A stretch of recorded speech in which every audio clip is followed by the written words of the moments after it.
Hi, good morning to all of you, and let me extend you a welcome to this beautiful campus. Well, we had lots of food for thought from Professor Kang, Ravi, Amit, and on Coursera. We've had lots of ideas, and again, in some contrarian way, I very often worry when we call the world VUCA, or also the issue about technology going faster than the human adaptability.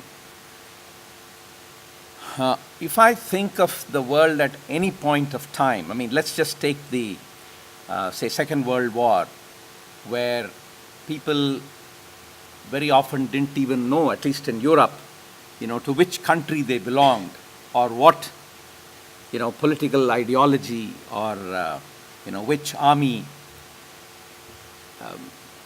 I'm not sure if it was less VUCA or, more VUCA, or I'm sure, centuries ago. So, first of all, I worry about an extra tension. We need to generate adrenaline for, to do all good things. But to go with the idea that there's something happening out there very fast and we need to catch up, I worry. And I honestly think that we need to know what are the, there's always VUCA, and we need to know what are those dimensions, and possibly create a learning environment which is able to understand those dimensions and keep responding to it, which will happen all the time. So from that point of view, and in a sense connecting with what Ravi said, actually I think to the extent we, our curriculums, which in a very fundamental way, I think deal with, how do we create organizations? Because a lot of activities, economic or non-economic, in a sense, I think an organization seems to be a form by which we bring in a little more efficiency in society. And of course, we need people, who run those organizations, and of course, use whatever technology, whatever else as leverage. So, I think essentially, or in a very fundamental way, the business schools or management schools or whatever need to be addressing these in a very fundamental way. And of course, what is a manager, what is a leader becomes extremely important there. So in fact, if I look at it, are we addressing the right problems? I worry that in India, and to the extent we need to look at least what is happening within the Indian context first. Let's say we still haven't tackled the problem of nearly half the population doing it out in the open. And to me, it's completely, what are we doing? And are we creating the right kind of people who can either change this behaviorally, understand the public health consequences, get the infrastructure going. Right now there is a lot of top-down values that are being driven on this, but how is it catching up? Indian Railways, the technology of not having an open loo in trains globally, in aircrafts, have come, decades ago. And we are still, trying to get that in order. So I'm just giving these as simple problems that are right out there staring at us. And therefore, the question to me is, what are we doing about it in a fundamental way to create the right kind of thinking person who can go out there and address these concerns. And of course, if we also all the time create the kind of products that we do, I think in many ways, India, we are splitting apart, the 73% wealth with 1% or whatever, but, unless we can take everybody along, many other social and civil problems are, they're happening. So, I mean, in many ways, this is a reality, and are we creating the right kind of organizations or helping create the right kind of organizations and helping create the right kind of people for that? In fact, when we said VUCA and, the 1 minute degrees, nano degrees, they again worry me. But interestingly, in one of your slides, you had come back, I think that was Google, which said, I'm looking for meaning in work and I want to shape the environment. I mean, that I think is fundamental. It's in many ways eternal, I would say. And so, of course, today we use, is STEM, to what extent, things are oriented to STEM, or do we need to bring in STEAM is the new mantra, where A as in arts has to come in. When we talk of the knowing, doing, well, actually, Shrikant I think they had also talked about the third pillar of being. So the knowing, doing, and being. In many ways, actually, Indian spirituality has in many ways addressed the being issue. Now, to what extent, we are able to absorb it and bring it in, but sure, I think our curriculums need to worry about it, because, you want to create people who can sort of do the right things. We need to do this. In fact, in many ways, I've been watching design schools coming up where doing is the main pillar on which a lot is happening. In fact, there's a school out here in northern Bangalore called Srishti, which if you've been watching for just 2 decades, their emphasis, on design, just around doing, and then learning from that. That may very well become an important part. I guess in our curriculums, doing, let's see, we have projects, internships. So there are elements. In some ways, maybe we prefer to have people with experience. So there is already some sense of doing, and then you come back to class to, get the knowing, and then, move to being. So I think, to me, in many ways, a fundamental is doing what we are doing, but do it well and do it sincerely. So the bigger questions are, how do we enable this to happen? So first of all, I think in all our institutions, at least the 2 institutions that I am familiar with, IIM Ahmedabad and IIM Bangalore, I think faculty ownership of processes is a very strong fundamental. So if in our own organizations, in order to create the pedagogy for the 21st century or whatever it is, to me the process is far more important than, what from all this. So have we got processes where faculty ownership is encouraged and faculty are given the space to do that? Of course, I think it has to be research-based.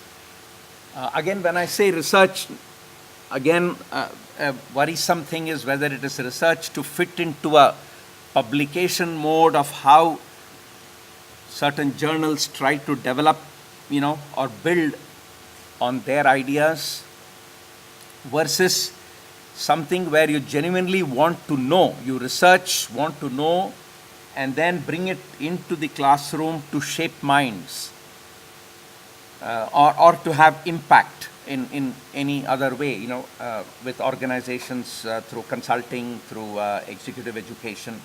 So I think the research needs to be, to that extent, contextualized. Of course, rigor is important, and in some sense, I think the journal publications kind of validate the rigor. But the faculty, what they do in class, that it has to be significantly research-based. And therefore, the space for faculty to do that. So, the more a school emphasizes teaching and measures output through teaching, I would worry. I mean, maybe a thumb rule is, maybe 50%, 60% of the time of teaching, including the preparation. And then, what about then the research part, where you're just, following your passion of knowing. So if we can create that kind of space for faculty, I think the curriculums will, the right curriculums will evolve, and not only evolve, they will be dynamic. There must be room for pedagogical experimentation. And faculty many times out of their own passion experiment in a couple of sessions, team teaching, of course, bringing in new cases. There must be an environment of continuous pedagogical experimentation. And the fourth point, that is faculty ownership, research-based pedagogical experimentation. The last one, I would say, especially in India, which I think today has the largest number of business schools in the world for a country, we have to think more local. And I connect this back to being able to solve our own problems that are crying to be solved. I mean, forget about a future world. There are things where we feel is less than desirable known. And how do we address that? So I think thinking local is important. In fact, recently I was asked, 20 IIMs have come up. And, is the brand dilution of IIMs. Of course, at one time when the government came up with it, we thought it was politically motivated, that every state should have an IIM and so on. But in retrospect, I think, there is so much talent and there is so much need to address concerns in India that I think in a few years' time, any concerns of brand dilution will go away as long as the IIMs do the right things, which in many ways is to address local issues. Of course, the learning is fundamental, but if we can sort of focus on that, and I would say the same for, this is just in the IIM context, but for the large number of management business schools that we have in the country, there is a huge opportunity. In fact, at another level, if I just step back and see which of the schools have potential in today's world to take leaps. First, let's look at IITs. When the IIT and the quality, whatever we meant by quality, which was actually initially largely driven by teaching and then evolved into research, standalone insular institutions were okay. And IIT Kanpur and IIT Kharagpur could also, or could actually lead. But I'm not sure today, in fact, in many dimensions, IIT Bombay is leading, and just from the choices that students make, most of them, in the top rankers, IIT Bombay is the number one choice. And I see that the ability to connect with the local environment as playing increasingly an important role. Of course, I don't know if, therefore, IIM Bangalore, compared to many other IIMs, it obviously has a tremendous locational advantage, and that I think is a very important strength. And I would hope for many of our schools we can sort of develop that connect, and therefore pedagogy kind of driven by that, case studies, projects, local visits. Fine. So I think it's really these thoughts that I want to leave you with. Otherwise, of course, in the main context, to the extent that digital is one of the important sort of technologies to leverage for today's pedagogy, I must say that IIM Bangalore is, thanks to the idea of developing MOOCs, quite a leader. Yesterday, many of you may have had the benefit of the workshop. There are nearly 40 MOOCs right now, and experimentation of that in terms of whether the micro masters, joint programs with a joint program with IIT Madras, our own Young Leaders program, the first sort of long duration executive education that mixes and matches classroom with MOOCs. Of course, some of the MOOCs have been used in other executive education too, like the program for family business. In our long degree granting program also, there is an attempt to bring in, especially the one that's targeted at executives, local executives. We have a program called Postgraduate Program in Enterprise Management, so that we can minimize, say, the number of days they have to come to campus, combining with the convenience factor. We've also used this as a major filtration tool in the program for women startup, where we had a large number of applicants, but then to kind of use it an assessment of a little more seriousness about what they want to do, a little more understanding of what it means to want to be an entrepreneur, and then using that as a filter, bring them into classroom, using it in the preparatory program for the 2-year postgraduate program. So there are ways in which MOOCs is sort of coming in. Of course, there are other ways digital between Ahmedabad, Bangalore and Calcutta. For our doctoral program now, we have sort of opened up every term, but of course not MOOCs, but live, but faculty being in their institution with students from all the 3 institutions. So this is the second term we've done that, and a few courses are moving in that mode. Well, in a simpler way, of course, faculty recruitment. So, Skype or Zoom or whatever is helping us. We don't have to really get the faculty out here. So in some ways, how to leverage technology, I'm sure the options are plenty. But, well, with that, I just go back to that we should not forget the basics. And I think that's the most important in what we do. Thank you very much.